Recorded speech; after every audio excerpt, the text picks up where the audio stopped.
നമസ്കാരം, റിവ്യൂ മാസ്റ്ററിലേക്ക് എല്ലാവർക്കും സ്വാഗതം.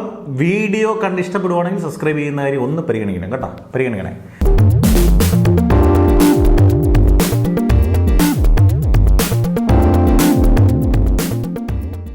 ഇന്ന് രണ്ട് ചിത്രങ്ങളാണ് കണ്ടത്. രാവിലെ ടോവിനോയുടെ അന്വേഷിപ്പിൻ കണ്ടെത്തും, രണ്ടാമത് ഉച്ചയ്ക്ക് തന്നെ 2 മണിക്ക് നമ്മുടെ പ്രേമലു.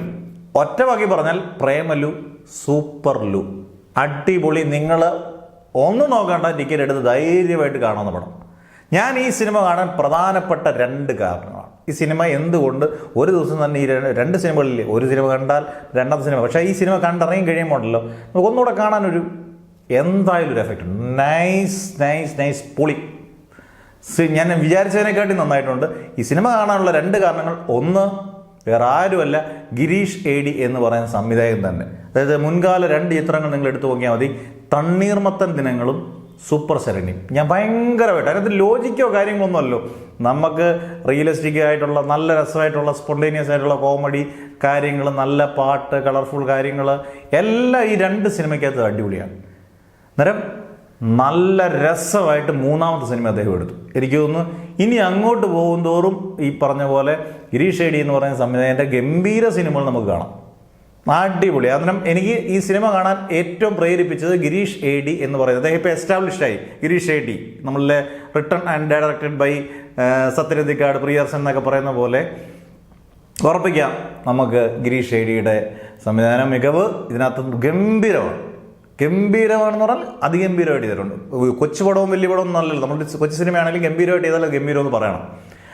2, ഇതിൻ്റെ നിർമ്മാതാക്കൾ ഭാവന സ്റ്റുഡിയോ എന്ന് പറയുന്നതിനകത്ത് അവർ ഇച്ചിരി മൂളമുള്ള നിർമ്മാതാക്കളാണ്. ബാക്കിയുള്ള മോശക്കാരനല്ല പറഞ്ഞേ, കാരണം ദിലീഷ് പോത്തൻ, ശ്യാം പുഷ്കരൻ, ഫഹദ് ഫാസിൽ ഇവരെല്ലാം ചേർന്ന് നിർമ്മിക്കുമ്പോൾ അതിനകത്ത് എന്തെങ്കിലും കാണും എന്ന് നമുക്കൊരു ധാരണയുണ്ട്. എനിക്ക് ഇച്ചിരി പ്രതീക്ഷ തെറ്റിപ്പോയത് ലാസ്റ്റ് തങ്കം എന്ന് പറഞ്ഞ സിനിമ മാത്രമേ ഉള്ളൂ.